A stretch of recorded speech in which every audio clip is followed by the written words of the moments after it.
Want to check if a date falls between two others in Excel?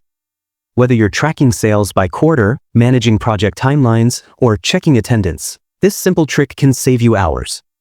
In this video, I'll show you 2 easy and effective ways to check if a date is within a specific range. Okay, let's jump in.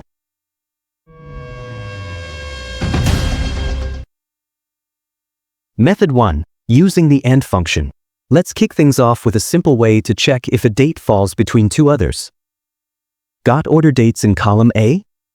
Use the AND function to see if each one is between your start and end dates. Fast and easy.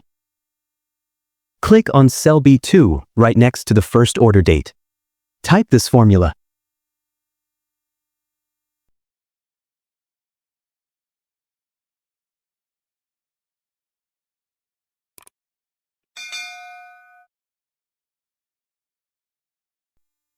Here, this creates the date October 1st, 2024. This creates the date March 31st, 2025. This part checks if the order date is on or after October 1st. And this checks if the order date is on or before March 31st.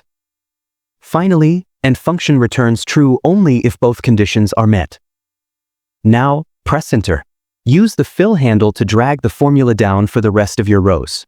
You'll see true if the date is between start and end date, and false if it's outside that range. Want your results to look cleaner, like a simple yes or no instead of true or false?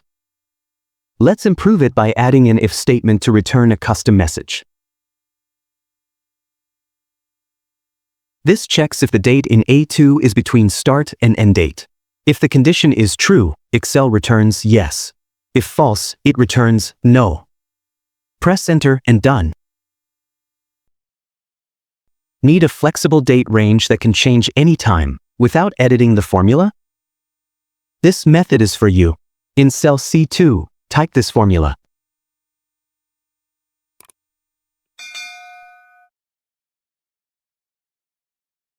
This formula checks if the date in A2 falls between the start and end dates. If it does, it returns yes. If not, it returns no. Press Enter, then drag the formula down to apply it to other rows. Now your date range is fully dynamic.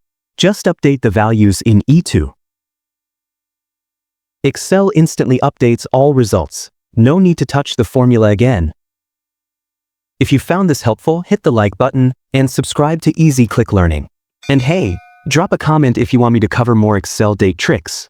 Thanks for watching.